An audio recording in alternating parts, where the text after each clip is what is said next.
What is good, everybody? Welcome back to another episode of Talking Hoops with Kev Luke, man. Back at it again today, Thursday, February 29th, the last day of the month, headed into my favorite time of the year. Glad to be back with you guys today. I have a special guest on today. He'll introduce himself in a minute, but as always, I hope all you guys are doing great out there. Hope all you guys staying safe out there, enjoying yourselves. And yeah, man, just keep going.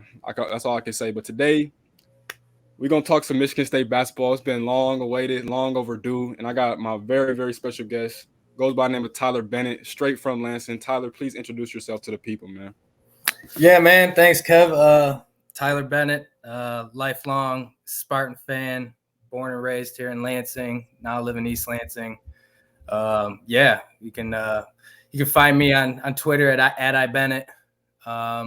Yeah, I have some takes on there here and there. Obviously, I'm an avid MSU basketball enthusiast. I go to, I'd say 80% of the home games. I go to a lot of the preseason tournament games. I'm hopefully maybe if we're back in Indianapolis for the first weekend, because yes, we are going to make the tournament. Facts. Hopefully be there and showing my support. And so, yeah, thank you. Yes, sir. So I gotta ask. I know this wasn't on topic, but I just gotta ask real quick. What is it actually like being in the Breslin Center when it's loud and raucous, like the way that it is on TV? Because you can feel it, but I can't even imagine actually being there.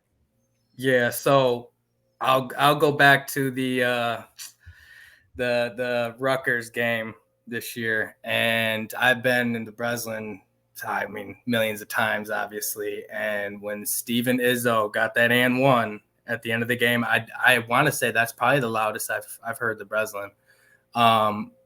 It's just nuts. I mean, especially when you got the Izzone rocking. I mean, there's years where the Izzone's better than other years. I think they've been really good this year. I know you've heard it probably in a lot of Coach Izzo's pressers. I mean, he's been very pleased with the Izzone. But yeah, it's like no other, man. It gets loud. Like that home court advantage at the Breslin is real. I mean, even when you hear about it from opposing players that have played at the Breslin's always one of the top 1 to 2, venues that they go to that they like playing at because of how loud it is. The atmosphere is great and how tough it is to actually go in there and win. I know you say that now. We just dropped 2 games in a row at home, but we'll get into that, I'm sure. But yeah, there's nothing like the Breslin when it's rocking. That's crazy. I can't wait to get out there. Eventually I will go experience it for myself. But I mean, let's get right into it, man. Y'all know we don't like to play no games. So right now, as you just mentioned, we just dropped back-to-back home games versus Iowa, versus Ohio State, which hurt. That end of that game hurt. We all know, but it's been a long season, right? It feels like this season has been 5 years in one, right? But right now we're currently 17-11, 13-4 at home, 3-5 away, and 9-8 in conference play with the road trip to Mackey Arena on Saturday. So that'll be tomorrow for those of y'all that listen to this. But what would you say has gone wrong with this MSU team? Man, I guess we can start. This isn't what I think is really going wrong, but we could just start from day one. I mean, that's from the end of the summer. Jackson Kohler having a foot injury.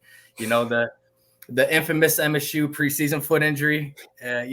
Comes upon us. So that's just for starters. Now, do I think that he's the answer to all our wishes and prayers? No, I don't think that. But what I was gathering from, there's a local broadcaster by the name of Jack Ebling, who's a Hall of Famer. I listen to his podcast, The Drive with Jack, every day. He has followed Michigan State basketball since the 60s, I believe. So he said during summer he thought that Jackson Kohler was the second best player on this roster based off what he was seeing.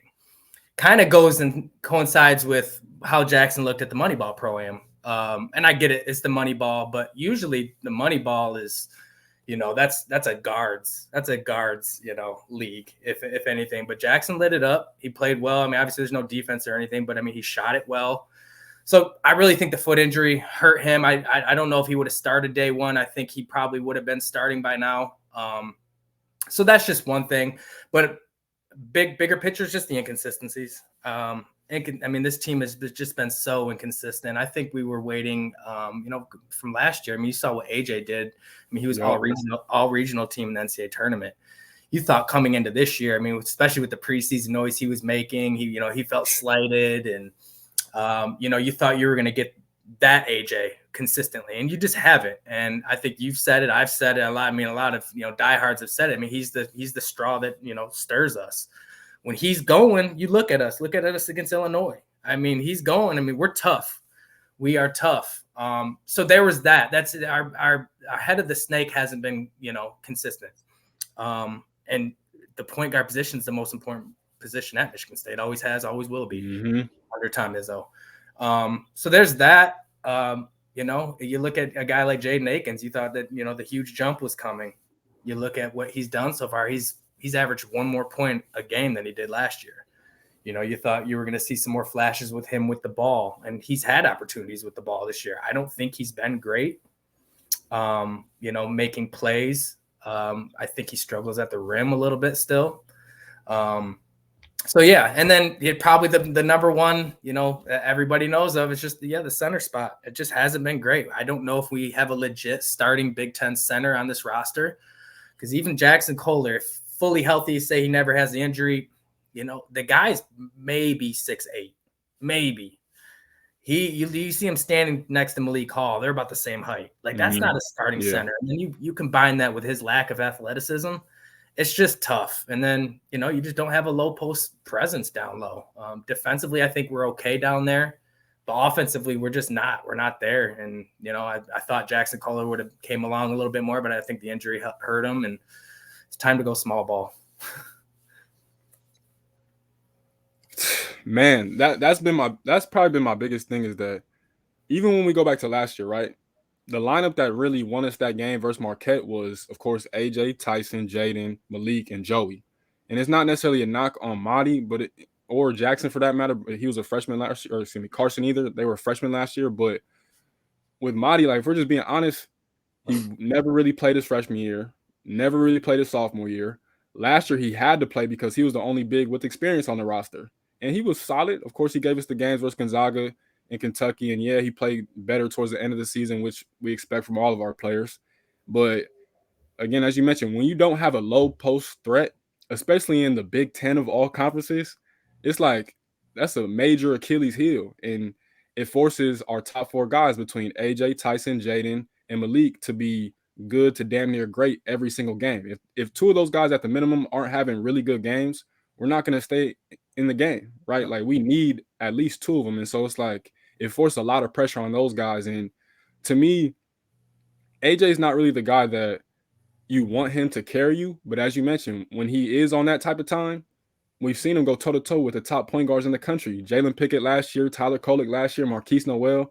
He's capable, and that's why it's frustrating, because he can do it. But at the same time, you don't necessarily want him to again, carry the load offensively, but you want him to just get going and make other guys' lives easier and better. But when you don't have that outlet in the post, I mean, everybody's searching for tough shots. Even Tyson, who's been amazing. I know he's dealing with the groin injury, but he's undersized one. He's an undersized shooting guard. He finishes through a lot of contact. His game, he's supremely skilled and talented, but a lot of the buckets that Tyson gets are tough, hard-earned buckets. And it's tough to watch him struggle these past few games. But again, I'm not going to kill him because of the injuries, but it's been a lot with this team so far. But if we would just say these last three games, right? Again, Mackey Arena on Saturday, we host Northwestern for senior night, and then we go to Bloomington to face IU at Assembly Hall. What do you think are the biggest things that can be fixed with this roster to round out the season in these last three games? I hate saying it, but I mean, it starts with the rotations. Mm-hmm. I can't help but think, like, I mean, everybody knows it, and Izzo wasn't very happy about it in yesterday's presser, but I mean, it's Booker playing more, we can't have – our offense is better. He needs to start thinking offensively. His reasoning for playing Mahdi down the stretch was he mentioned defending ball screens. And it was just like, I mean, I rewatched the second half. There wasn't a ton of – they weren't putting us in a ton of ball screens where, like, Mahdi – like, you know what I mean? And I know Booker struggles with ball. I've seen it. Booker isn't great on ball screens right now, but Booker's able to do things on this roster that no other center can, even though Booker's like a stretch four center, I guess, whatever. But I mean, he gets his hands on balls that Carson can't get to, or Madi. You know, there's just plays he makes that those guys can't, and that's defensively. And then offensively, obviously, he's just leaps and bounds our best option. He opens up things for Tyson. Now Tyson isn't having to take these tough contested twos. He's able to maybe get to the rim. Same with AJ. I think AJ benefits the most with Booker on the floor. Yeah. That's first and foremost. I think he's got to play 20 plus minutes going forward. I know the matchup with Purdue looming on Saturday night isn't great, but make it hard for Edey to go defend him on the perimeter. You know what I mean? Whatever. I think we've seen in the last 2 or 3 matchups, give Edey his 35 and 15 and go give them hell on the opposite side. Because I like our matchups. I like our matchups every other position, to be honest with you. So yeah, rotations have to be better. There cannot be any more minutes for Madi and Carson playing combined, especially when you got, and then he'll have like Cohen Carr at the 3. Right now, Cohen is not a 3. Now, I do think he will be a 3. I do. You give him a summer working on his handle, working on his jump shot. He is a 3. He's a 6'7" 3, and I love him for that. And he'll be able to play some small ball 4 too, obviously. But right now on this team, he is a 4, and he needs to be matched up. And I want to see more minutes with him and Book together. So yeah, rotations they just have to be better, and it gives us a better chance to win. I mean, I think Madi and Carson, like this Saturday, they're going to get minutes, obviously, but I think the majority of the minutes at the center position need to go. It has to go to Book. Yeah, I agree, man. And that's the thing that kills me too with this year is that historically we've seen Izzo really experiment early in the season, and then he'll trim the lineups down and figure out what's working, what didn't work, and then we'll just take off. But I feel like this year he didn't really do that. And especially with Cohen, it feels like every time Cohen's in the game, he's impacting in some way. Yeah, I understand. He makes freshman mistakes. They all do. Everybody has, right? Sometimes he gets caught staring too much off the ball. Sometimes his closeouts are kind of lazy or whatever, off balance. I get it. But again, as a freshman, you have to let those dudes play through that to gain some confidence and gain rhythm and understand what they got to do better. And we've seen in the game in Ann Arbor, Cohen had some big time moments, some big time plays. And I thought he really impacted the game on both ends of the floor.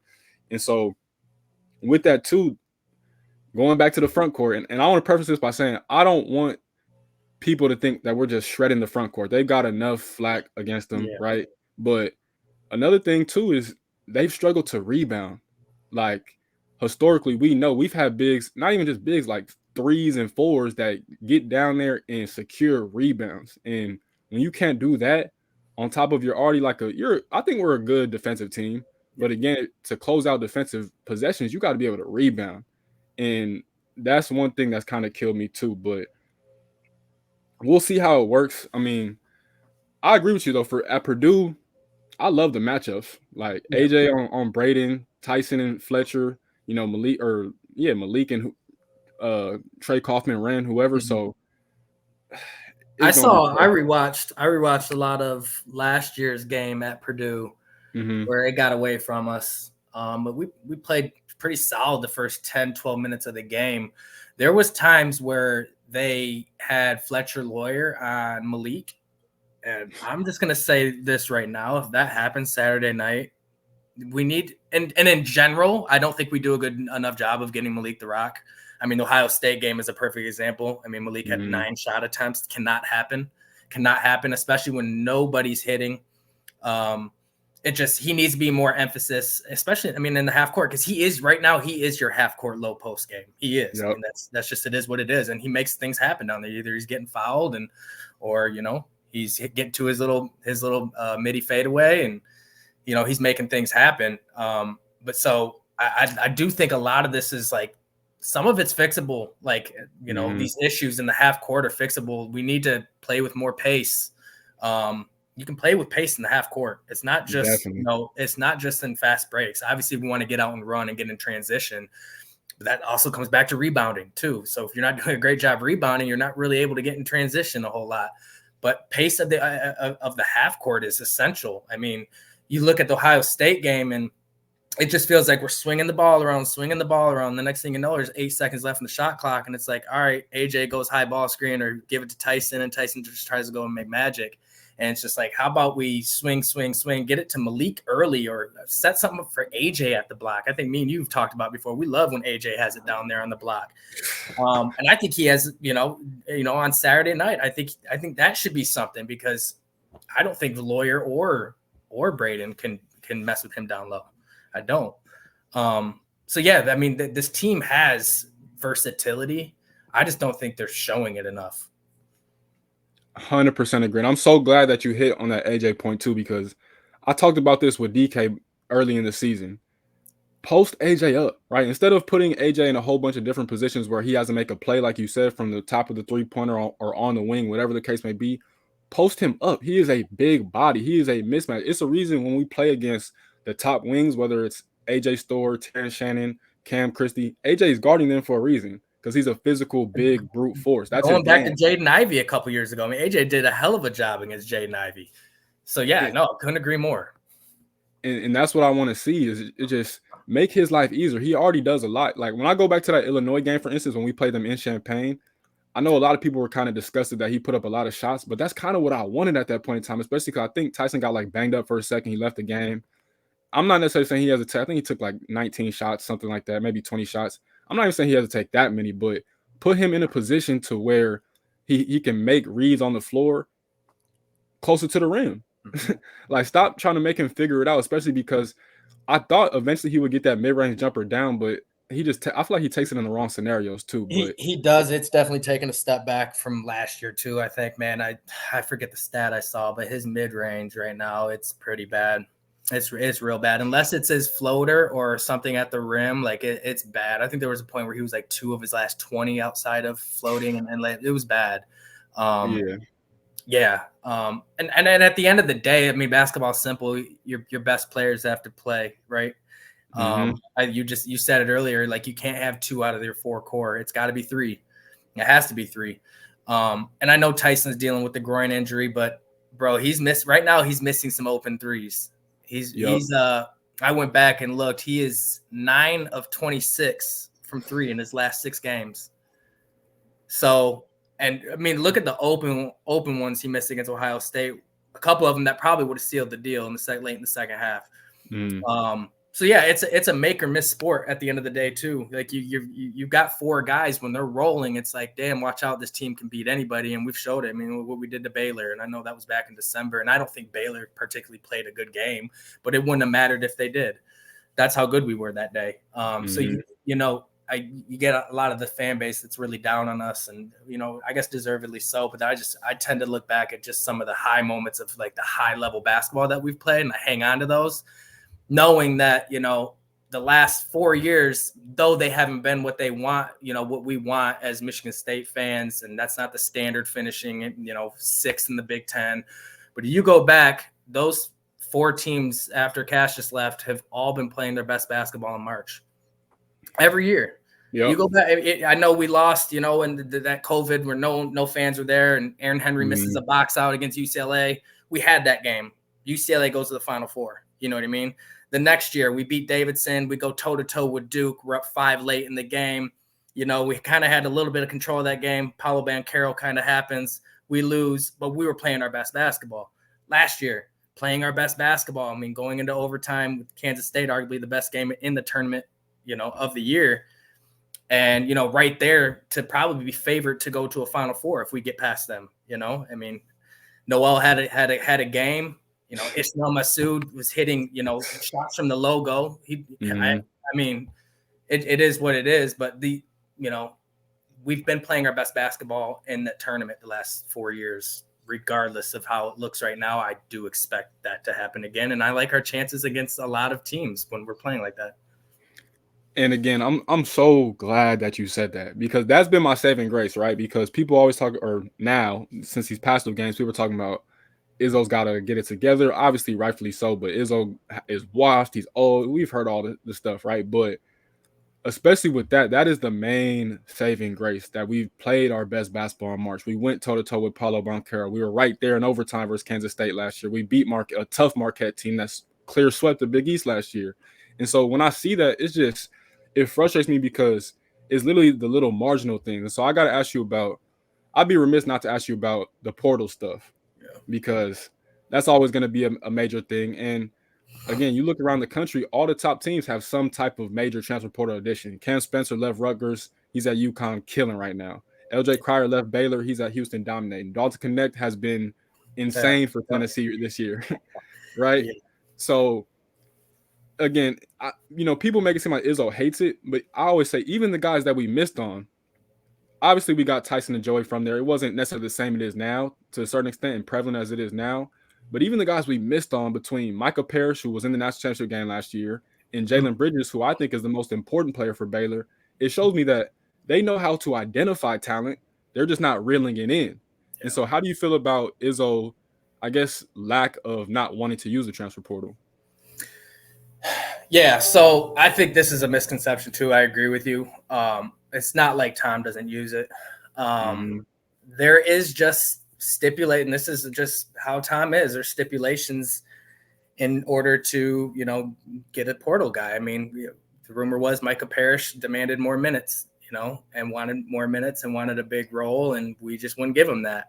So do I think Tom needs to maybe broaden, his outlook on it a little bit and maybe accept like this is the new era and, you need guys, you gotta have 5 guys that are starting caliber players, especially in the Big Ten.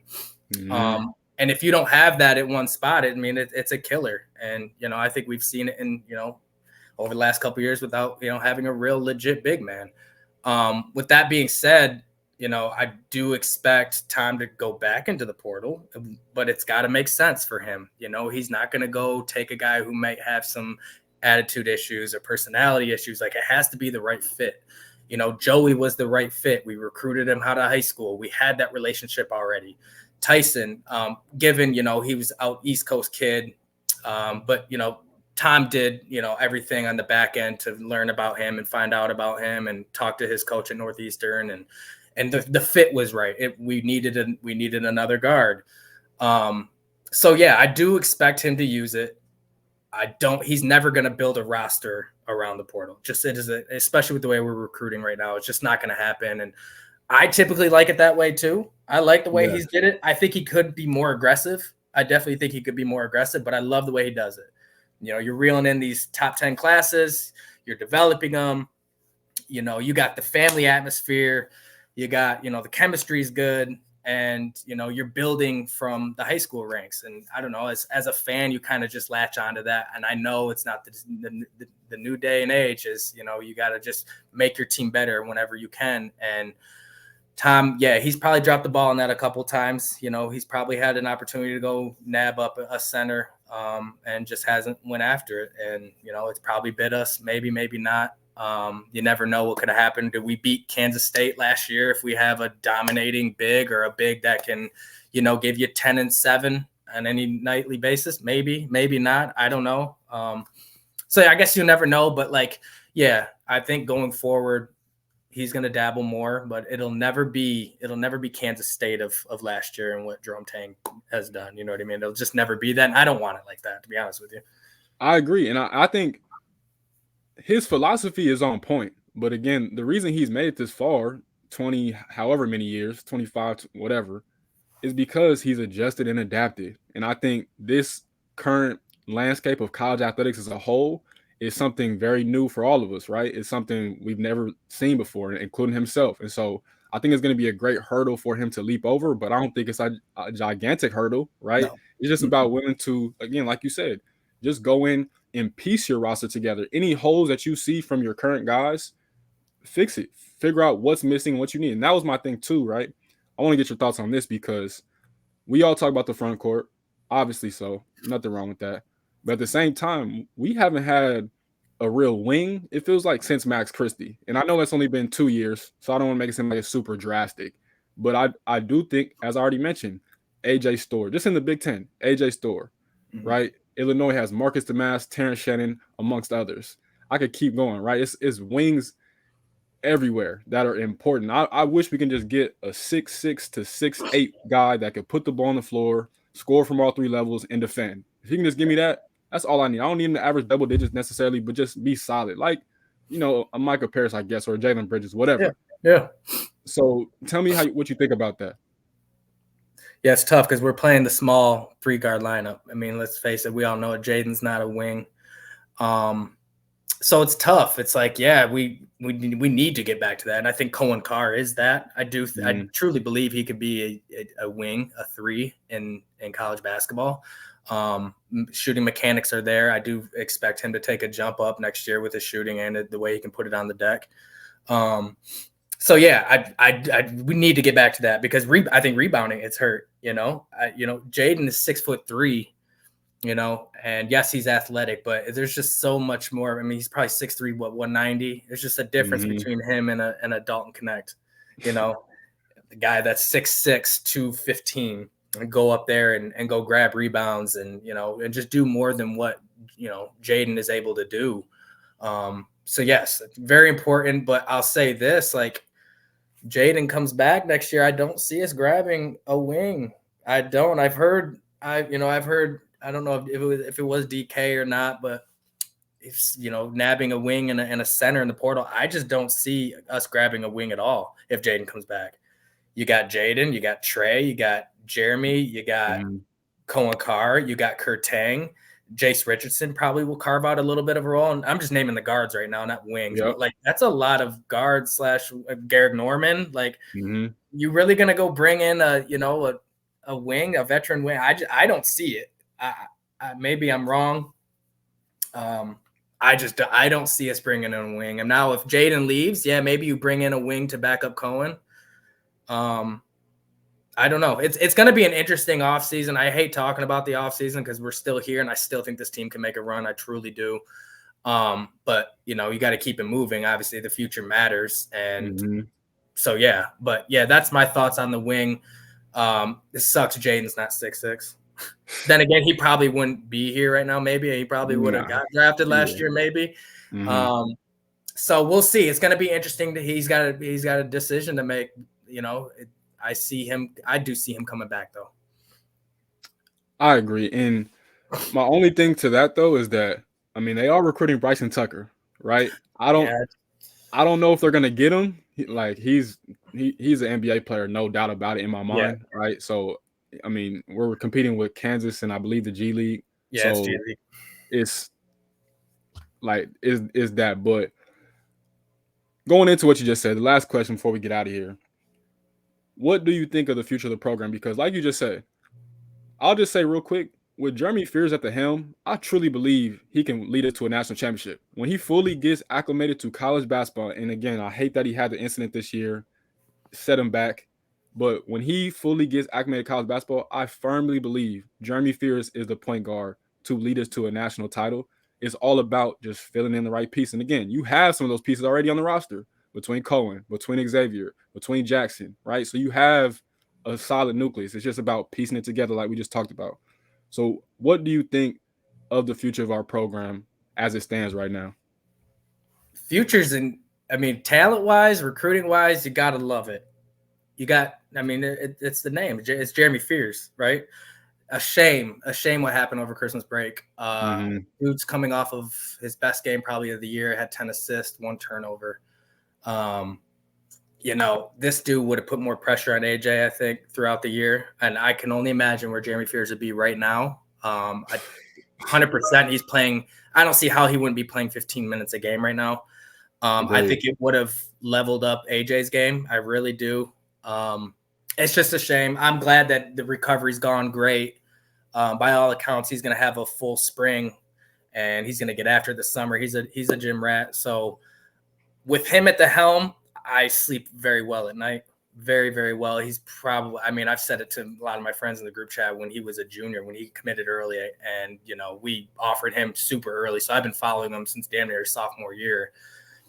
This kid, man, it's just a winner. He's got that Mateen vibe to him. He, he's a better athlete than what people think. He's just grimy on the court, man, and we need to get back to that. And him and Trey next year, just get back to that, that suffocating perimeter defense, which I still want to see more of this year.